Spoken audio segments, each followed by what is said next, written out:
Mainit ang pangalan ni Sophonias Ponyang Gabonada sa loob ng Kamara.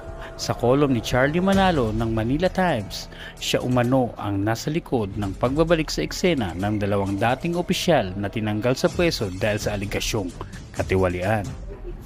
Kung matatandaan, sina dating Undersecretary Joey Domingo at Assistant Secretary Thea Uy ng Office of the Special Assistant to the President o OSAP ay tinanggal matapos pumutok ang balita na nangongolekta raw sila ng 20 hanggang 30% kickback mula sa mga kontrata ng Department of Public Works and Highways.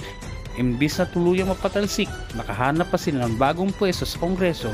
Si Domingo ay naitalaga sa opisina ni Congressman Sandro Marcos, habang si Uy naman ay naging Chief of Staff ni Representative Yeda Romualdez. Ayon sa mga source sa loob ng Kamara, si Ponyong Gabonada raw ang nag-aayos nito. Kilala siya bilang point man ng Speaker.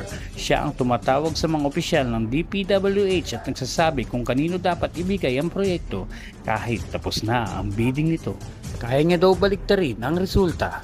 Sa pondo naman ng mga ayuda, siya rin daw ang nag-aayos kung sino ang makikinabang, kadalasan pabor sa mga malapit sa liderato. Kaya naman hindi nakapagtataka kung paano nagbago ang kanyang anyo mula sa pagiging ordinaryong empleyado. Ngayon ay nakabarong kalyado, naka-designer brand at may mamahaling SUV. Hindi rin lihim na minsan ay mas mataas pa ang impluwensya niya kaysa sa mga ilang opisyal na mas mataas ang ranggo. Kaya ang tanong ngayon, paano nga ba nagawa ni Ponyong na ibalik sa kapangyarihan ang dalawang dating opisyal na nasangkot sa aligasyon ng korupsyon at hanggang saan naabot ang kanyang impluwensya sa Kamara kung walang hadlang?